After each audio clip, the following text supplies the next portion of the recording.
No one heard her scream. No one heard a fight. No one called for help. By the time anyone started looking for her, she was already hidden, wrapped, discarded. And the man who did it was calmly sending messages, pretending to search for her, telling her friends he was worried, telling her family he didn't know where she went, while knowing exactly where her body was. Hours later, her father would hear 4 words that would never leave him. I put her in the ground. But here's the part no one understood at first. This wasn't a sudden explosion of violence. It wasn't a drunken mistake. It wasn't random. For years, warnings had been written down. Threats had been recorded. Doctors had raised alarms. Police had taken reports. And somehow, every single one was missed. So the real question isn't just how she died. It's this. How did everyone trust him? Until it was too late? There is no shouting. No screaming. No sound of a struggle reaching the hallway. Only a closed door. A red "Do Not Disturb" sign. And inside, a room where something has already ended. A body lies motionless on the floor.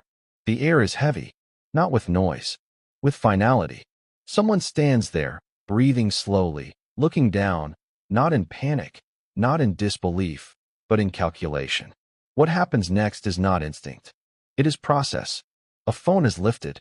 A request is made for a late checkout. A sign is hung on the door. Time is bought. Minutes become tools. Silence becomes shelter. Inside that room, nothing is random.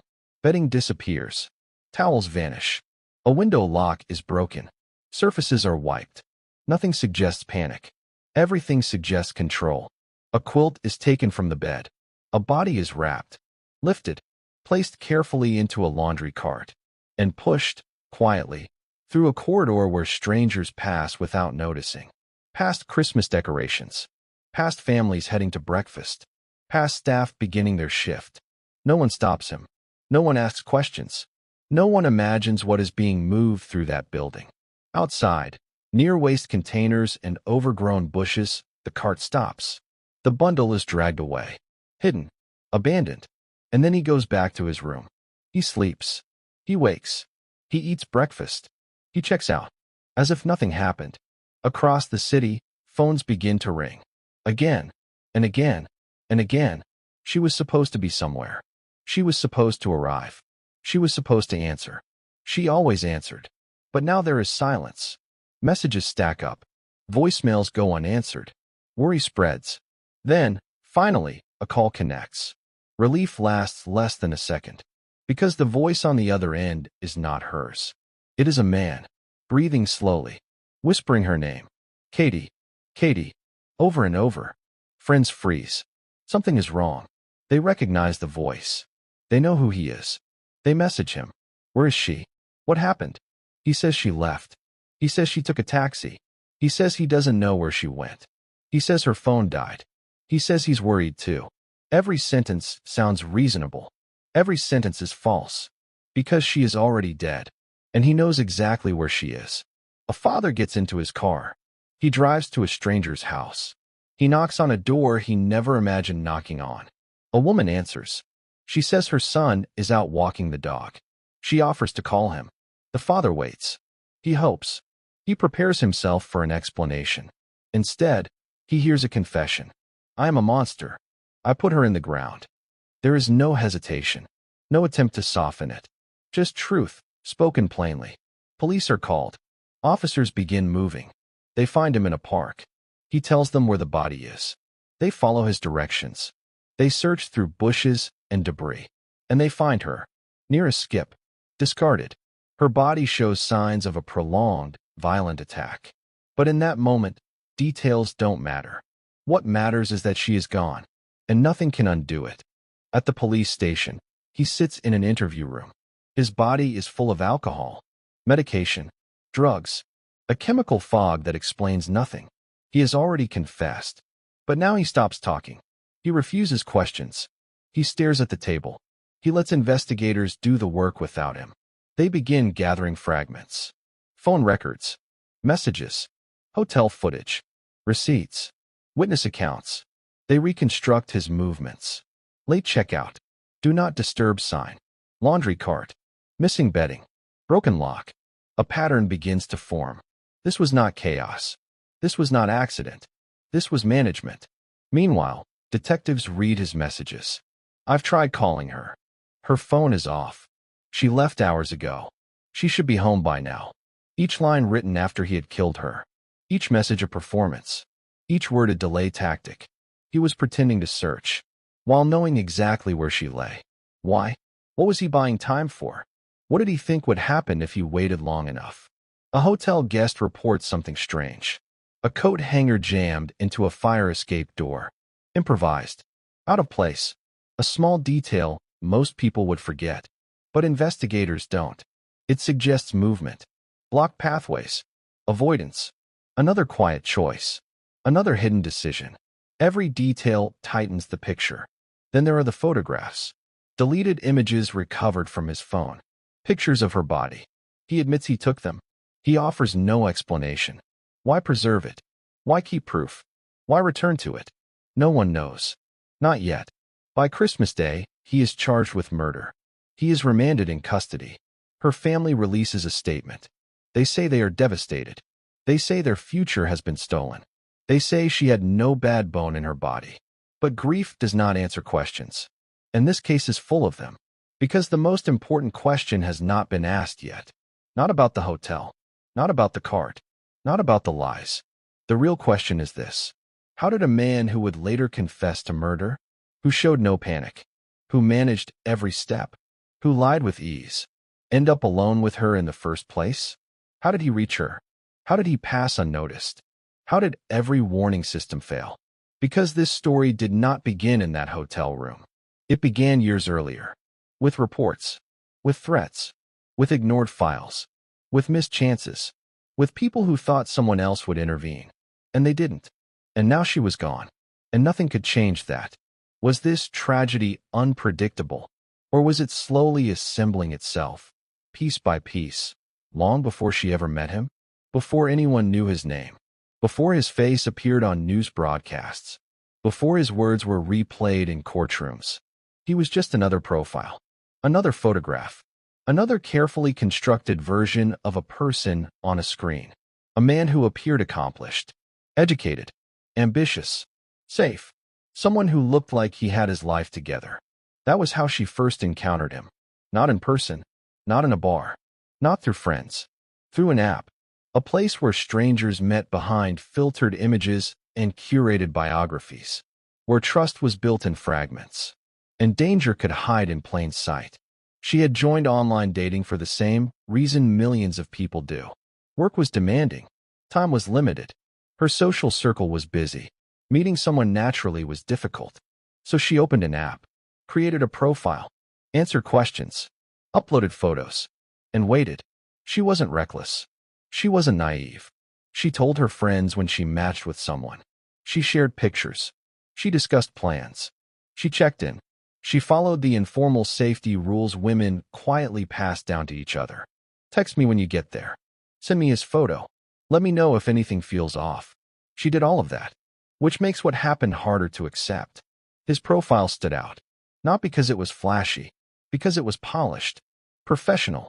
He claimed to be a law graduate, a business owner, a writer with a blog about ethics and humanity, someone who thought deeply about the world, someone who cared.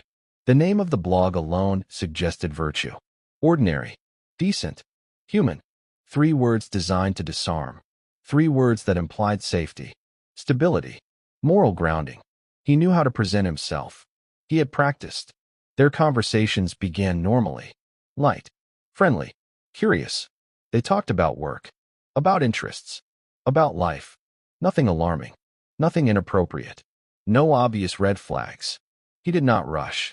He did not pressure. He did not overwhelm. He mirrored her tone, matched her energy, created comfort. This is how trust is built quietly, not through grand gestures, through consistency. When they decided to meet, she did not hide it. She told friends. She sent photos. She shared the location. She arranged to check in. Every step suggested caution. Every step suggested awareness. Yet none of it could protect her from something she could not see. They met at a bar in East London. A public place. Busy. Well lit. Normal. The kind of place people choose when they want to feel safe. They had drinks. They talked. They laughed. At one point, she messaged a friend. "It's going really well." No hesitation. No coded warning. No sign of concern. At that moment, she felt comfortable. Enough to relax. Enough to trust. Enough to stay. Then something shifted. He began drinking heavily. More than normal. More than necessary. Glass after glass. Shot after shot. His speech slowed. His balance faltered. His personality changed. The confident professional from his profile began dissolving. What replaced him was unsteady, messy, needy. She noticed. Anyone would. At this point, many people would have left. Called a taxi. Made an excuse. Gone home. She didn't. Not because she was foolish. Because she was compassionate. He was clearly unwell. Clearly intoxicated. Clearly unable to get himself back safely. And she did what she had always done. She helped. She paid for a taxi. She covered a cleaning fee after he was sick. She supported him as he walked. She guided him down a hotel corridor. Witnesses later described her holding him up, keeping him steady, making sure he didn't fall. She had become the responsible one, the caretaker, the protector. Without realizing it, the power dynamic had shifted. She was now managing him, and he knew it. At the hotel, they checked in after 3 in the morning. It was technically Christmas Eve, a time associated with safety, with family, with warmth, a time when danger feels distant. The hallway was quiet. Staff were tired. No one paid close attention. They were just another late check-in. Another couple. Another room. Another door closing. Inside that room, nothing immediately suggested threat. No screaming. No disturbance. No emergency calls. Whatever happened next happened privately. Hidden. Contained. Silent. And by morning, she was dead. Looking back, investigators would ask, why didn't she leave? Why didn't she call someone? Why didn't she get her own room? Why didn't she walk away? These questions always come after. When safety is visible. When danger is obvious. But in real life, danger rarely announces itself. It disguises itself as inconvenience, as awkwardness, as responsibility, as guilt, as sympathy, as obligation. She didn't see a predator. She saw someone who needed help. And she responded the way she always had. By giving it. Meanwhile, behind the scenes, his life told a different story. One she never saw. One no app would reveal. One no profile photo could show. A history of violence. Threats. Psychiatric intervention. Police contact. Warnings. Documents. Files. Assessments. All scattered across different systems. All unconnected. All unseen. At the time she met him, he was already known to authorities. Already flagged. Already described as dangerous. Already assessed as high risk. But none of that followed him into that bar. None of it appeared on his screen. None of it was visible in conversation. To her, he was just another date. After the murder, detectives reconstructed his digital footprint. They examined how he presented himself, how he curated his image, how he spoke to women, how many he contacted, how many he maintained simultaneously. They discovered he had been communicating with multiple women at the same time, building parallel versions of himself. Multiple audiences, multiple masks. Each woman saw a slightly different person, all of them incomplete, all of them controlled. One woman later revealed he had taken her to the same hotel, the same corridors, the same layout, the same routines. It raised an uncomfortable question. Had he rehearsed this before? Had he tested the environment? Had he learned what he could get away with? Or was it coincidence? No one could prove intent, but the pattern existed. And patterns matter. In interviews, he would later claim it was accidental, that it was a sex game, that she consented, that he went too far, that he didn't mean it. But his actions afterward told a different story. People who panic call for help. People who make mistakes seek assistance. People who regret try to undo. He cleaned. He hid. He lied. He photographed. He managed. Those are not reflexes. They are choices. So the question deepened. Not just how he met her. Not just how he deceived her. But how he had been allowed to exist in this space at all. Dating freely. Moving unmonitored. Meeting strangers. While carrying a documented history of violent fantasies. Threats. And instability. She followed every rule. She told friends. She checked in. She met in public. She stayed aware. And it still wasn't enough. Which forces a harder question. One viewers cannot avoid. If doing everything right doesn't protect you, what does? And who is responsible when it fails? Because this story isn't just about a bad date. It's about a system that never connected its warnings. A man who learned how to hide. And a woman who never had a chance to know what she was walking into. And the deeper investigators dug, the clearer it became that this was not the beginning. Not even close. What happened in that hotel room was the end of a chain that started years earlier. With a troubled teenager. With violent thoughts. With ignored assessments. With missed interventions. With doors left open. And in the next act, that hidden history begins to surface. Slowly. Methodically. Disturbingly. Revealing how long this tragedy had been forming. Before she ever downloaded that app. Long before anyone knew his name. Long before police reports stacked up. Long before doctors wrote warnings. Long before courts issued sentences. There was a boy who struggled to regulate himself. A boy who learned early that anger got attention. That chaos created control. That fear made people listen.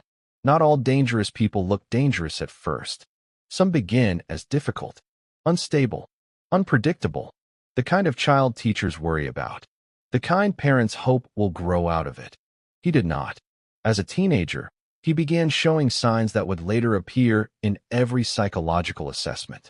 Impulsivity, volatility, intense emotional swings, difficulty forming stable relationships, a deep need for validation, a fear of abandonment that often turned into rage. He cycled between craving closeness and resenting it, wanting intimacy, despising vulnerability. This push and pull became his defining pattern. By his mid-teens, his internal world had grown darker. He would later tell doctors that violent thoughts had begun around the age of 16. Not fleeting, not occasional, persistent, intrusive, sexually charged. Thoughts of harming others, of controlling them, of dominating them, of killing them. These were not metaphors. They were fantasies. And they did not fade. They intensified. Most people who experience violent thoughts never act on them. They feel guilt. They seek help. They distance themselves from triggers. They build safeguards. He did something different. He nurtured them. He returned to them. He found meaning in them. They became part of his identity. In early adulthood, his life became a sequence of unstable relationships. Short-term jobs, frequent moves, arguments, breakups, reconciliations. Each relationship followed a familiar arc. Intense attachment, rapid escalation, emotional dependency, then suspicion, jealousy, control, conflict, collapse. He did not learn from endings. He blamed others. In 2009, he was cautioned for assaulting a girlfriend. It was an early warning, a quiet one, the kind that often disappears into administrative systems. No prison, no major consequence, just a mark, a note, a missed opportunity for intervention. Years later, he would be classified as a risk to himself, claiming people were trying to hurt him, expressing paranoia, displaying emotional instability. Mental health services became involved. Assessments were made. Files were opened. Concerns were recorded. But nothing was integrated. Nothing was centralized. Each agency saw only fragments. In early 2015, his behavior escalated dramatically. While living with his girlfriend's family, he made a call to a psychiatric nurse. Not for help, not for guidance, for threats. He described in graphic detail how he wanted to kill his girlfriend's sister, how he wanted to strip her, view her, abuse her body. The nurse considered it credible, serious, immediate. Police were informed. When he learned his threat had been reported, he made another call, this time threatening to slit the nurse's throat. Then he called police himself, saying he would kill someone. He was arrested, detained under mental health legislation, evaluated, interviewed, observed. During assessment, he told the doctor something extraordinary. He admitted he felt sexual gratification from thoughts of killing people, that he had experienced these urges since adolescence, that they were becoming stronger, more frequent, more compelling. The doctor concluded he posed a high risk to others, especially women. He was assessed as having full capacity. He understood what he was saying. He understood what he wanted. A detailed letter was written. It contained everything: the fantasies, the risk, the danger, the warning. But it was not widely shared. It stayed inside limited channels. It was seen by only a handful of professionals. It did not follow him. It did not protect anyone. Instead of long-term detention, he was arrested and remanded to prison. Later, he pleaded guilty to making threats to kill. Sentencing was postponed. Eventually, he was granted bail. He returned to live with his parents, with an electronic tag, under supervision. But critical information was not passed to local authorities. Agencies did not communicate. Systems did not align. Each assumed someone else was managing him. No one truly was. While under mental health care, further incidents occurred. Reports of starting fires. Allegations of inappropriate sexual contact with a vulnerable patient. Safeguarding reviews focused on victims, not on his ongoing risk. The pattern repeated. Response without prevention. Reaction without strategy. In August 2015, professionals recommended he be detained. He was moved to an all-male ward to protect female patients. The danger was recognized. Contained. Temporarily. But containment is not resolution. It only works while maintained. In September, he made another threat. He shouted at staff that he would kill someone when discharged. He demanded they document it. They did. Police were notified, but it was not recorded as a crime. No escalation followed. No additional restrictions were imposed. Days later, he was released. Back into the community. In December 2015, he was sentenced for earlier threats. 9 months. Suspended. Mental health treatment. Rehabilitation requirements. On paper, it looked structured. In reality, it was fragile. Dependent on compliance. Dependent on monitoring. Dependent on coordination that did not exist. Shortly after sentencing, he attempted to manipulate his doctor. He asked for 2 months' worth of medication. She refused. She limited the supply. She recognized risk. But her caution stayed isolated. It did not trigger broader review. 12 days later, he met her. A woman who knew nothing about any of this. Nothing about threats. Nothing about fantasies. Nothing about diagnoses. Nothing about warnings. To her, he was just a man on an app. At the time, he was known to multiple police forces, multiple health trusts, probation services. All of them had pieces. None had the full picture. No one connected them. No one assembled the puzzle. This is how systems fail. Not through malice. Through fragmentation. Through overload. Through diffusion of responsibility. Through the assumption that someone else is handling it. Until no one is. Meanwhile, he learned something important. He learned that threats did not lead to permanent consequences. That extreme statements were managed, contained, then forgotten. That he could cycle through crises and still regain freedom. That boundaries were temporary. That control could always be reclaimed. This knowledge shaped him. It reinforced his sense of impunity. He became more skilled at hiding, more skilled at presenting, more skilled at manipulating. He learned when to be calm, when to perform remorse, when to cooperate, when to withdraw, when to wait. These are survival skills for predators, learned through repetition. So by the time he created that dating profile, by the time he wrote that blog, by the time he presented himself as thoughtful and ethical, he had years of practice in deception, years of experience navigating systems, years of proof that he could fall through cracks. And he did, straight into her life. Which leads to a disturbing realization. By the time she met him, the warning signs were not hidden. They were documented. They were filed. They were archived. They were just inaccessible to the one person who needed them most.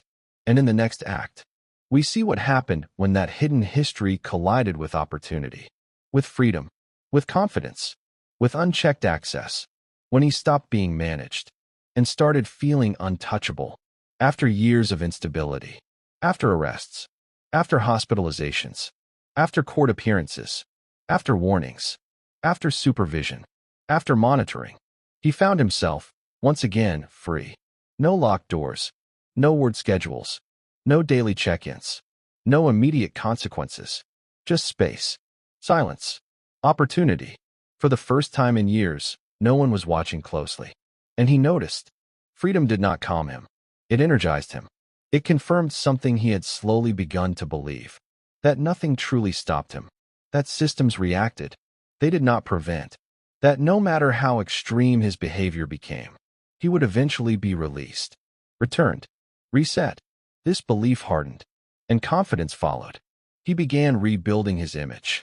Carefully, strategically, he curated how he appeared online.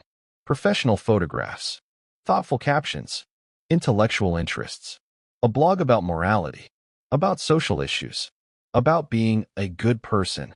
He did not write these things by accident. They were armor, a disguise, a preemptive defense. If he looked ethical, who would question him? He learned how to speak in ways that impressed. He referenced books, used academic language, discussed law, politics, justice. He mirrored the interests of whoever he was talking to. With students, he discussed education. With activists, he discussed causes. With professionals, he discussed careers. He became whatever the listener wanted. That is not charisma.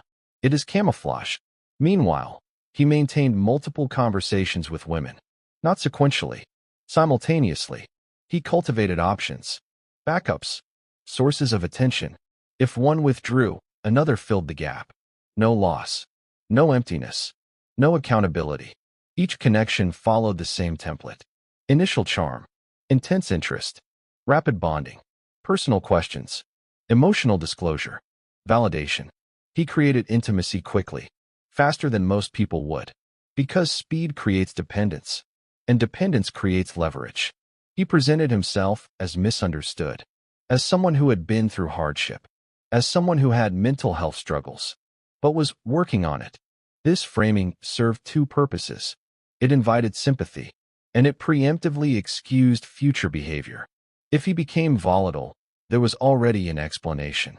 If he became cruel, there was already a narrative. If he crossed boundaries, it was stress, trauma, medication, never responsibility. To outsiders, he looked functional. He lived at home. He complied with basic conditions.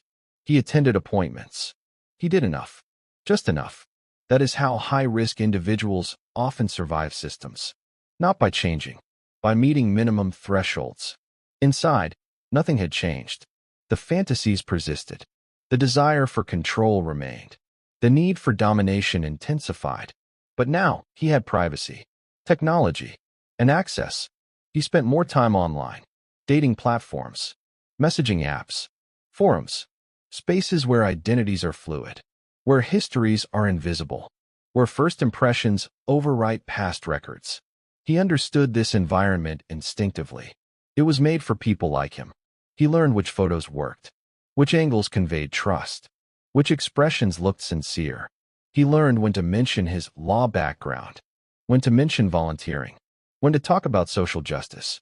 He curated vulnerability. He performed depth. The more success he had, the bolder he became. More matches, more dates, more validation. Each positive interaction reinforced his self-image, not as a risk, not as a patient, not as a defendant, but as someone desirable, wanted, respected, powerful. Power is intoxicating, especially to someone who has felt controlled for years. Hospitals, courts, doctors, officers, all telling him where to go, what to take, how to behave. Now no one was. He was choosing, directing, deciding. With each successful date, his internal restraints weakened. Nothing bad happened. No one discovered his past. No one confronted him. No one reported him. No one withdrew in fear. So he concluded, it was safe. He was safe. They were wrong about him. He wasn't dangerous. He was just misunderstood. This self-deception is common and deadly. He began revisiting familiar locations, places he felt comfortable, places he had used before. The same hotel, the same routes, the same neighborhoods. Familiarity creates confidence. Confidence reduces caution. One woman later reported he had taken her to that same hotel. Before Katie, the same building, the same corridors, the same environment. At the time, it meant nothing. Later, it meant everything. It suggested familiarity, rehearsal, comfort. A place where he knew the rhythms, the blind spots, the routines. Was it intentional? Was it subconscious? No one could say, but patterns rarely appear by chance. His relationships became more intense, more emotionally charged, more volatile. He alternated between affection and withdrawal, praise and criticism, warmth and coldness. These fluctuations destabilized partners, kept them off balance, made them work harder for approval. This is a classic control tactic, often unconscious, always harmful. He tested boundaries, small at first, comments, jokes, physical proximity. If there was no resistance, he escalated. If there was resistance, he reframed. You're overthinking. I was just joking. You're too sensitive. Gaslighting is not always deliberate. Sometimes it is instinctive, a reflex to preserve dominance. Meanwhile, agencies slowly disengaged. Appointments became less frequent. Monitoring became lighter. Attention shifted to new cases, new crises, new risks. He faded into administrative background noise. Another file, another name, another resolved case. He noticed, and he exploited it. By December 2015, he felt untouchable. Not consciously, not explicitly, but emotionally, behaviorally. He acted like someone who believed nothing serious would happen to him. He drank heavily, took risks, ignored consequences, trusted his ability to manage fallout. When he matched with her, he approached it with confidence. Not anxiety, not caution. He had done this before. He knew the script. He knew the rhythms. He knew how to make women feel comfortable. He knew how to disappear behind a persona. She saw a thoughtful man, a law graduate, a blogger, someone interested in politics, someone who seemed aligned with her values. She saw what he wanted her to see, and he saw something else. Someone kind, responsible, helpful, someone who would take care of him if he became unwell, someone who would not abandon him easily, someone who would put his needs before her own. He recognized that immediately. Predators often do. By the time they met in person, the psychological groundwork was already laid. Trust established, comfort created, barriers lowered. So when he began drinking too much, when he became unstable, when he needed help, she stepped in, exactly as he had predicted. And that was the moment. Not in the hotel, not in the room, not in the corridor, but there, when she chose to help, when she chose compassion, when she chose responsibility, without knowing she was stepping into something irreversible. And in the next act, we see what happens when pressure enters this carefully constructed illusion, when cracks begin to form, when reality intrudes, when control starts slipping. Confidence does not disappear suddenly. It erodes, slowly, quietly, through small disruptions, through moments that do not go as planned, through reminders that control is never permanent. By late 2015, pressure was building around him, even if no one else could see it. He felt it. On the surface, his life looked stable. He lived at home. He was technically compliant with court conditions. He attended required appointments. He was dating. He was active online. He looked functional. But underneath, cracks were forming. His mental health was fragile. He relied heavily on medication, alcohol, occasional drugs, anything that dulled discomfort, anything that quieted intrusive thoughts, anything that helped him sleep. This chemical balancing act was unstable. When dosage shifted, when prescriptions ran low, when alcohol mixed unpredictably, his emotional control weakened. Not long before meeting her, he had tried to obtain extra medication, more than prescribed, more than approved. His doctor refused. She limited his supply. She recognized dependency. She recognized risk. To him, it felt like deprivation, like loss of control, like punishment. Another authority figure saying no. Another boundary. Another reminder he was not fully autonomous. He resented it. He did not express that resentment openly. He internalized it, stored it, let it ferment. Resentment, when suppressed, often turns inward, then outward, then violent. At the same time, probation requirements lingered. Check-ins, expectations, documentation. They were lighter than before, but they were still there. A reminder that he was being observed, that he had a record, that his freedom was conditional. He also knew his past was never far away.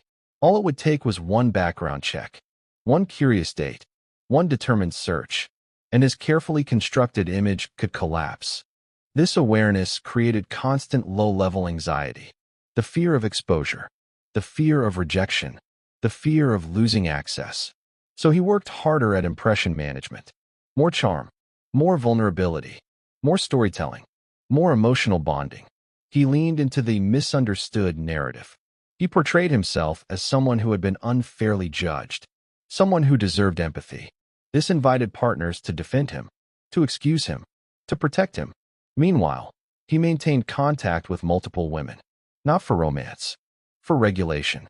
Each interaction stabilized him temporarily. When one connection weakened, another compensated. When one became distant, another filled the void. It was emotional triage, but this strategy created its own pressure. Multiple lies, multiple personas, multiple expectations, multiple schedules. Managing all of them required focus, energy, precision. And when people are emotionally unstable, precision degrades. By December, fatigue had set in. Emotional exhaustion, cognitive overload, reduced inhibition, increased impulsivity. All classic precursors to crisis. Add alcohol, add disappointment, add loneliness, add entitlement, and you get volatility. On the night he met her, many of these pressures were already active.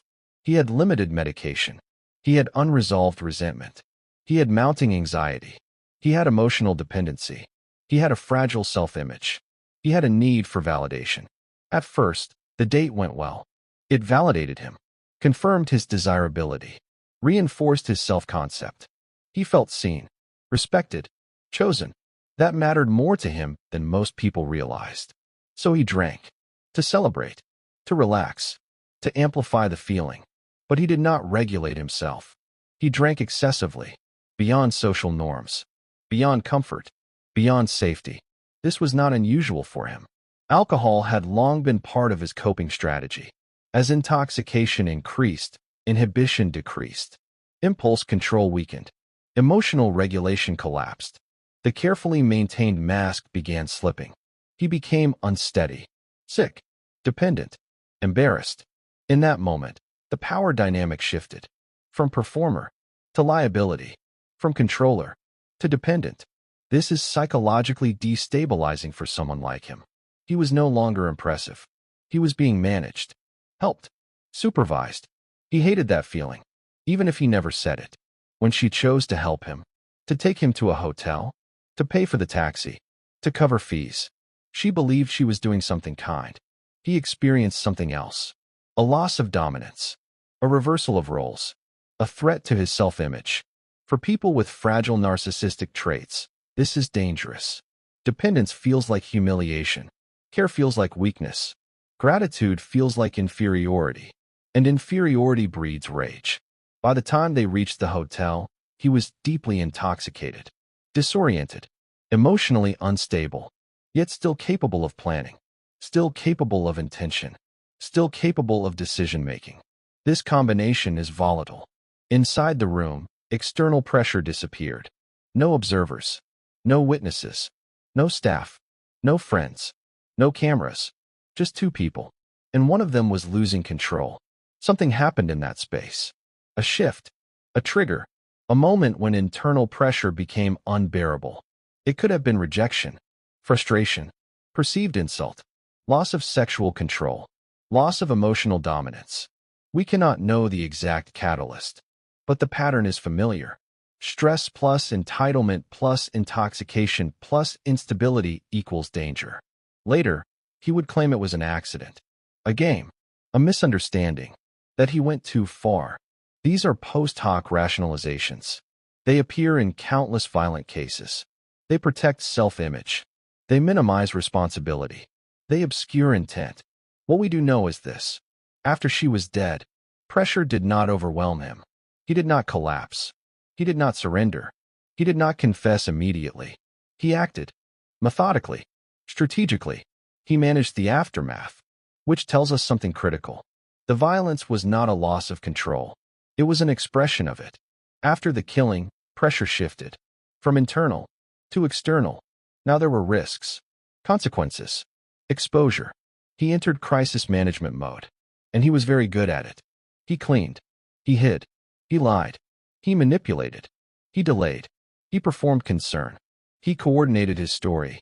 Each step reduced immediate danger. Each step bought time.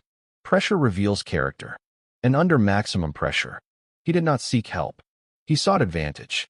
Yet, even as he managed the situation, small mistakes accumulated.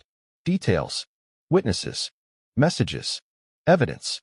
He could not control everything. No one ever can. The illusion was cracking. The system was closing in, and he knew it, which created a final kind of pressure, desperation. And in the next act, we see how that desperation fractures loyalty, destroys trust, turns manipulation inward, and begins the collapse. Control is fragile. It survives only as long as everyone else believes in it. The moment doubt enters, it begins to crack. After the night in the hotel, he was no longer managing a life. He was managing a lie, and lies require constant maintenance. At first, he performed well. He requested late checkout, placed the sign, removed evidence, transported the body, disposed of it, checked out, left. Every step was calculated, every movement purposeful. From the outside, it looked composed, efficient, but inside, pressure was building. He returned home. He slept. He tried to resume normal rhythms. But nothing was normal. He had crossed a line that cannot be uncrossed. No amount of planning could change that. Almost immediately, cracks appeared. Messages from her friends, calls, voicemails, panic, searches, questions. Each notification was a threat. Each vibration of his phone was a reminder. He had to respond. He had to improvise. He had to perform concern. He constructed a narrative. She left in a taxi. Her phone died. He tried calling her. He was worried. He knew which phrases sounded sincere. He had practiced sincerity for years. At the same time, he confided in his mother. Not gradually. Not cautiously. Abruptly. I've killed her. I'm a monster. I'm a psychopath. These statements were contradictory. Confession and self-exoneration. Truth and self-dramatization. Guilt and narcissism intertwined. Why confess privately while lying publicly? Because fractures create inconsistency. Because stress destabilizes performance. Because no one can sustain perfect deception indefinitely. His mother did not know how to respond. No parent is prepared for that sentence. She questioned him. She doubted. She hoped he was exaggerating. He insisted. He framed himself as irredeemable, almost theatrically. This was not pure remorse. It was identity formation. He was constructing a role. The monster. The psychopath. A character that explained everything and excused nothing. Meanwhile, the search intensified. Friends contacted family. Family contacted police. People began driving, knocking on doors, demanding answers. The web tightened. When her father arrived at his house, he could no longer manage the situation. He was cornered. No time, no space, no script. So he abandoned performance and told the truth. I put her in the ground. This moment marked the collapse of control. Once spoken, it could not be retrieved. Once acknowledged, it could not be denied. Everything after this was reaction, not strategy. Police arrested him in a park. A strange place for a man carrying such knowledge. He did not resist. He did not flee. He did not fight. He cooperated. He led them to the body. At this stage, the lie had failed. Preservation was impossible. So he shifted to partial compliance. Partial compliance is another survival strategy. Give enough to appear cooperative. Withhold enough to retain leverage. He told them where she was, but not how it happened. Not why. Not what he felt. Not what he intended. At the station, he sat in silence. He refused further questions. He stared at walls, tables, floors. He retreated inward, shut down, withdrew. This is common in offenders who have exhausted manipulation. When strategies fail, they disappear. Investigators reconstructed everything. Hotel footage, corridor movements, laundry cart, timing, checkout, phone data, text messages. They mapped his actions minute by minute. Each discovery contradicted his earlier story. Each detail dismantled his narrative. They found deleted photos. They found requests for late checkout. They found the broken lock. They found missing bedding. They found witnesses. They found patterns. The case assembled itself. Without his help, at this point, trust collapsed completely, not only between him and others, but within his own mind. He no longer knew which version of himself would surface. The remorseful son, the manipulative dater, the silent defendant, the self-described monster. All existed, none dominated. While awaiting trial, his behavior remained unstable. He oscillated between despair and aggression, between withdrawal and confrontation, between self-pity and rage. There was no equilibrium. In custody, he attacked a prison officer. A vicious assault, prolonged, strangulation, nearly fatal. It echoed his previous violence, revealed that nothing fundamental had changed. Even under supervision, even under consequence, the impulse remained. This incident shattered any remaining illusions. He was not situationally dangerous. He was persistently dangerous.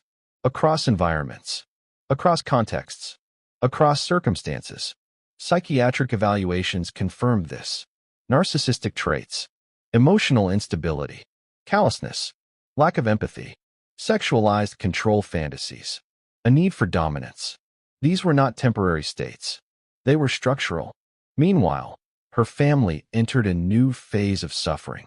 Court appearances, statements, waiting, listening, reliving. They had to hear descriptions, timelines, evidence. They had to sit meters away from the man who killed her and remain composed. This requires a kind of strength few ever need to develop. In court, he pleaded guilty. But guilt does not equal understanding. It does not equal remorse. It does not equal accountability. It is often strategic, a recognition of inevitability. Yet even then, he attempted reframing. Claims of accident, claims of consent, claims of misunderstanding. Attempts to dilute responsibility, to complicate narrative, to confuse perception. The prosecution dismantled these claims, point by point. Behavior before, behavior after, pattern, history, psychology. Nothing supported accident. Everything supported control. By now, every relationship in his life was fractured. Family, friends, professionals, institutions. No one defended him. No one trusted him. No one believed him. Isolation was complete. And isolation is dangerous, not because it causes violence, but because it removes remaining restraints. Nothing left to lose. No image to protect. No future to plan. He had reached that point, a psychological cliff, where identity collapses and something darker settles in.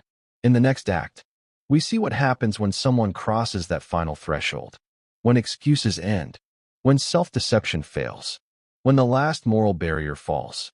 There is a moment in every violent story when retreat is no longer possible, when explanations stop working, when apologies lose meaning, when identity hardens. For him, that moment did not happen in the hotel room. It happened later, in custody, in court, in silence, when he realized that nothing he said, nothing he claimed, nothing he performed, would ever restore what he had lost. Until then, he had always believed in escape. From hospitals, from charges, from consequences, from responsibility. Something had always intervened. A delay, a suspension, a release, a second chance. This time, nothing did. The evidence was overwhelming. The timeline was fixed. The witnesses were credible. The messages were preserved. The photographs were recovered. His own words were recorded. His confession was documented. There was no ambiguity, no procedural loophole, no technical escape. He understood this. And when people like him understand that control is permanently gone, they react in one of two ways. Some collapse into despair. Others double down on self-justification. He did both. In private, he spiraled. Mood swings, withdrawal, irritability, periods of silence, then sudden emotional outbursts. He became increasingly preoccupied with how he was perceived, not with what he had done, with how he looked doing it. He wrote letters, statements, fragments of apology, But every apology centered on him. His pain, his suffering, his regret, his ruined future. Rarely on her. Rarely on her family. Rarely on the life he had taken. For someone who had always believed in escape, this was psychological annihilation. Her parents spoke. Her mother described losing her daughter. Her father dismantled his online persona. Ordinary. Yes. Decent. No. These words cut deeper than any legal ruling. They stripped away his constructed identity. In front of everyone. He cried. Not dramatically. Not uncontrollably. Quietly. Whether those tears were for her. For himself. For his lost future. No one can know. After sentencing, he entered a different world. High-security environments. Strict routines. Limited autonomy. Constant observation. The opposite of the freedom he craved. Inside prison, he did not transform. He did not become reflective. He did not become peaceful. He remained volatile. Aggressive. Unpredictable. Eventually assaulting an officer. Nearly killing him. Even in confinement, the pattern persisted. This confirmed what experts already knew. The violence was not situational. It was intrinsic. Psychologically, he had crossed his final boundary. He had taken a life. He had destroyed a family. He had annihilated his own future. There was nothing left to protect. No reputation. No career. No relationships. No illusions. When people reach this stage, two trajectories are common. Some become resigned. Some become self-destructive. He would eventually choose the second. But not yet. For now, he existed. In limbo. In isolation. In institutional silence. Years passed. Routines repeated. Days blurred. The world moved on. He did not. Meanwhile, her family carried grief forward. Birthdays. Holidays. Empty chairs. Unanswered questions. They aged. He remained frozen in time. And yet, even with a life sentence, even with public condemnation, even with psychological evaluation, even with decades ahead of him in prison, the story was not over. Because collapse does not always happen immediately. Sometimes it waits. Patiently. Quietly. For years. And in the next act, we see how everything he believed he could control finally unraveled. Prison is designed to remove choice. Where to go? When to sleep? When to eat? When to speak? When to move? Every decision is outsourced. For most people, this is disorienting. For someone whose identity was built on control, it is unbearable. At first, he tried to adapt. He learned routines, memorized schedules, followed basic rules. He watched guards, observed other inmates, studied power structures. Even in confinement, he searched for leverage. But there was none. No persona that worked here. No charm that softened sentences. No blog that impressed officers. No professional language that altered outcomes. Inside prison, history is irrelevant. Only behavior matters. And his behavior was volatile. He oscillated between withdrawal and aggression. Some days he stayed silent, stared at walls, ignored meals. Other days he erupted, argued, threatened, provoked. These mood swings reflected internal collapse. His mind had no stable ground. Medication continued, sometimes adjusted, sometimes reduced, sometimes delayed. Each change destabilized him further. Without consistent regulation, intrusive thoughts returned. Violent fantasies, obsessive rumination, self-loathing, resentment. He replayed the past endlessly, not to understand it, to rewrite it, to imagine alternatives. What if she had left earlier? What if someone had intervened? What if he hadn't drunk so much? These were not expressions of remorse. They were attempts to escape responsibility. At the same time, he obsessed over public perception, court transcripts, media reports, online discussions. He wanted to know how he was being described. Monster, predator, killer. Each label threatened his remaining sense of identity. He alternated between embracing them and rejecting them. Years passed. New inmates arrived. Others left. Staff rotated. He remained. A fixed presence. A permanent resident of consequence. Violence followed him. The assault on a prison officer was not an anomaly. It was a continuation. A refusal to internalize boundaries. A declaration that he would not submit quietly. Even when resistance only worsened his situation, that assault changed how he was managed. More restrictions, more monitoring, more isolation, less freedom, less contact, less stimulation, which accelerated deterioration. Isolation is psychologically corrosive. It strips away context, distorts time, amplifies intrusive thoughts. For unstable individuals, it is especially dangerous. He became increasingly inward, less communicative, more withdrawn.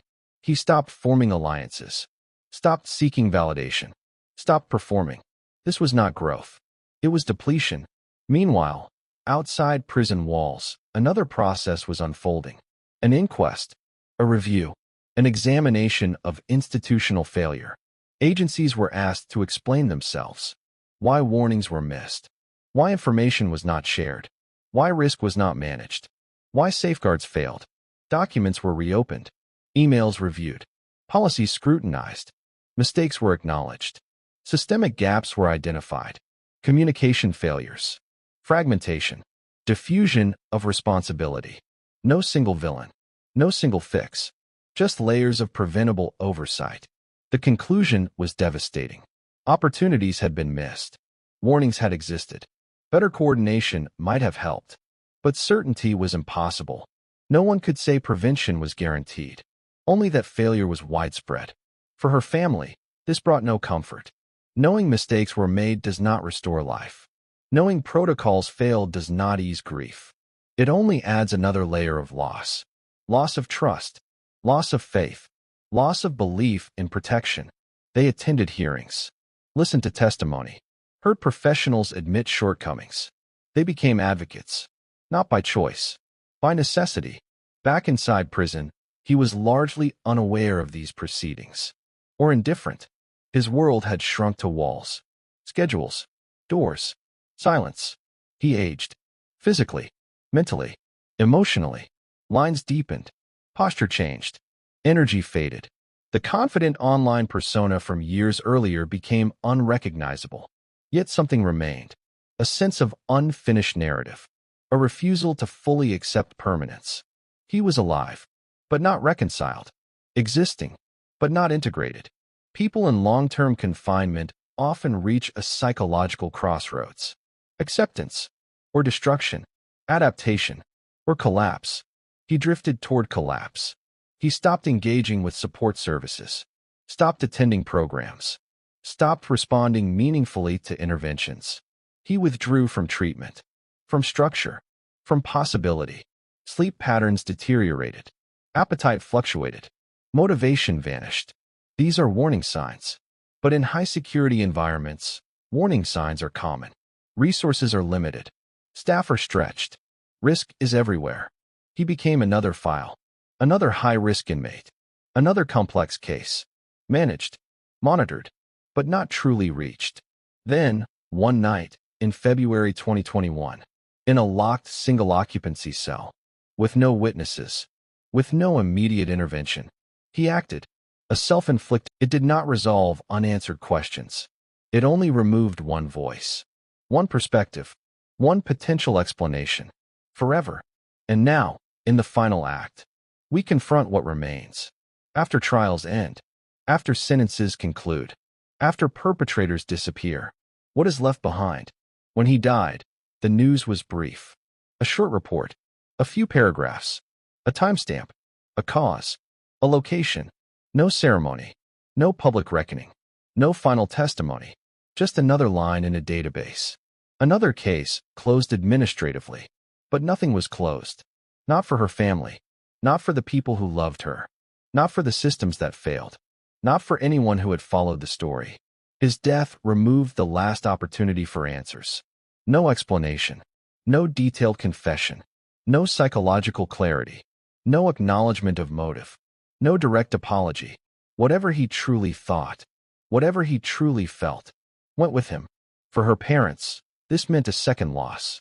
Not of a daughter, of truth, of understanding, of the possibility of hearing why. People assume answers bring peace. Often, they don't. But the absence of answers leaves a wound that never settles. They continued living with fragments. Court transcripts, medical reports, investigative summaries, statements, pieces of a life reduced to documents. A person reconstructed through paperwork. Birthdays passed. Holidays came and went. Photos stayed the same. Smiles frozen in time. While everyone else aged. Grief does not move forward. It circles. Her former students graduated, found careers, started families. Some still remembered her. Some mentioned her name years later. She was my favorite teacher. She believed in me. She changed my life. Her influence survived. Quietly. Indirectly. In ways she never saw. Meanwhile, institutions produced reports, reviews, recommendations, policy adjustments, training updates, information sharing frameworks, all designed to prevent recurrence, all phrased in cautious language. Lessons learned, areas for improvement, enhanced coordination. These phrases sound responsible. They rarely feel sufficient. No report can guarantee safety. No policy can predict violence. No checklist can read intent. Risk assessment is probability, not certainty, and probability leaves room for tragedy. Officials emphasized this. They acknowledged failures, but reminded the public that most people who make threats never act. That prediction is imperfect. That prevention has limits. All true, and still inadequate, because one life was lost, one future erased, one family permanently altered, and nothing balanced that equation. Her name remained in headlines for a while, then gradually disappeared, replaced by new cases, new victims, new tragedies. Public memory is short. Pain is not. Online, discussions faded. Comments were archived. Videos stopped trending. Attention moved on. But trauma does not follow algorithms. It stays. Sometimes, strangers still find her story. They watch. They listen. They ask the same questions. How did no one stop him? How did she not know? Could this happen to anyone? Would I recognize the danger? Would I survive it? These questions have no stable answers. Only uncomfortable possibilities. Her story is not exceptional. That is the most disturbing part. It contains patterns seen again and again. Fragmented systems, missed warnings, hidden histories, charismatic facades, compassion exploited, control disguised as charm. Nothing about it requires fiction. Nothing about it requires exaggeration. It unfolded exactly as many tragedies do. Quietly, incrementally, predictably. She did everything right. She told friends. She shared locations. She checked in. She met publicly. She stayed cautious. She helped someone in need. And she still died. That reality challenges comforting narratives. That safety is earned. That risk is avoidable. That vigilance guarantees survival. It doesn't, which forces a harder reckoning. Protection cannot rest on individuals alone. It must exist structurally, systemically, collectively. And even then, it will fail sometimes. Her parents chose not to let her story disappear.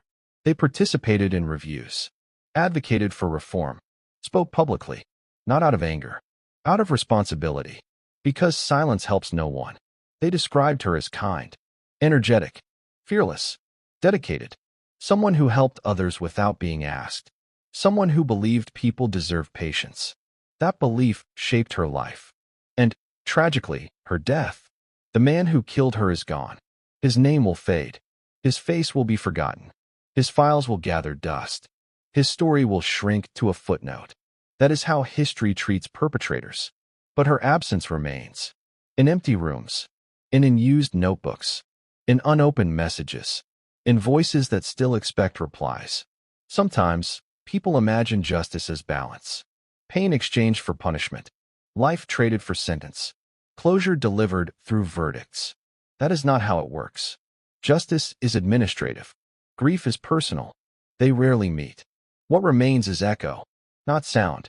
Impact, ripples, consequences that outlast events. Every teacher who stays late to help a student. Every friend who checks in. Every parent who worries. Every woman who sends a screenshot before a date.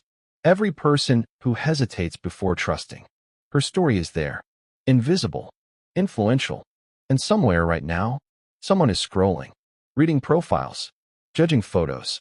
Deciding whether to meet. Trusting a stranger. Believing in decency. hoping for safety. They do not know her story, but they are living inside its shadow, which leads back to the beginning, to that quiet hallway, to that closed door, to that unseen moment when everything changed, not with a scream, not with a warning, but with silence. And the question that remains, after trials, after sentences, after reports, after death, is not about him. It never was. It is about us. What warnings are we missing right now? Who is slipping through gaps today?